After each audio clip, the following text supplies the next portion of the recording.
Aujourd'hui, comme vous l'avez sûrement vu dans le titre, on va parler du Joker. Donc tout d'abord, une rapide présentation de ce film s'impose. Loin du film de super-héros, le Joker est avant tout un drame et un thriller psychologique. Il est sorti en octobre 2019, il dure 2 heures et a été réalisé par Todd Phillips. Pour un budget d'environ 55 millions de dollars, le Joker en a récolté pas moins d'1 milliard. Il a également récolté de nombreuses récompenses, telles que l'Oscar du meilleur acteur attribué à Joaquin Phoenix. Pour ce qui est du synopsis, rien de bien compliqué. Arthur Fleck, un comédien de stand-up raté, va se faire agresser une nuit alors qu'il erre dans les rues de la ville. Il est méprisé et bafoué de tous et se sent à l'écart de la société. C'est ce qui va l'amener peu à peu à devenir ce dangereux tueur psychotique, plus connu sous le nom de Joker. Donc maintenant je vais vous parler de mon avis personnel.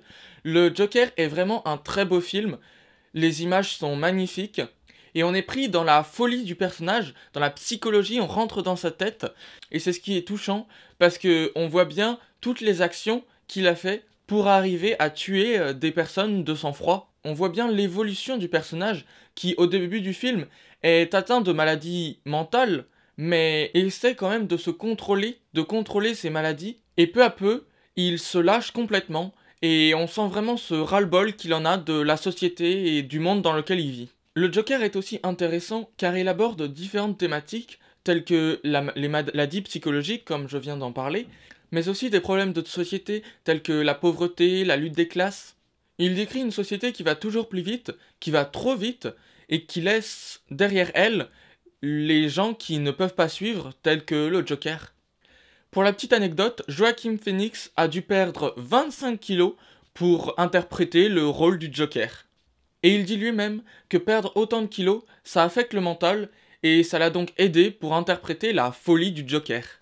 Donc maintenant passons à ma scène préférée, c'est l'une des dernières scènes du film. Je trouve cette scène magnifique, de par les couleurs présentes.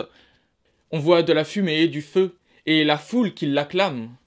Et même le costume du Joker est très beau et le met bien en valeur. Et puis c'est aussi grâce à cette scène qu'on comprend toute la folie du Joker. Quand il se dessine un sourire avec son propre sang,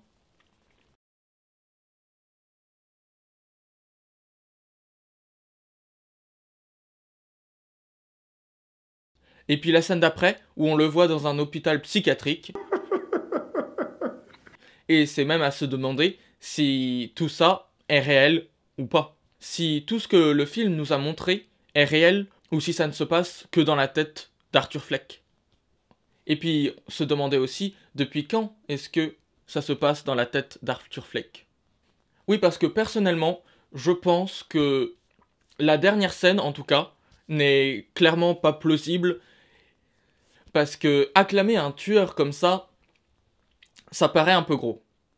Donc voilà, ce film nous laisse sur une grande interrogation qui ouvre un véritable débat, et cette scène, suivie de la scène à l'hôpital, montre bien l'interrogation qu'il persiste.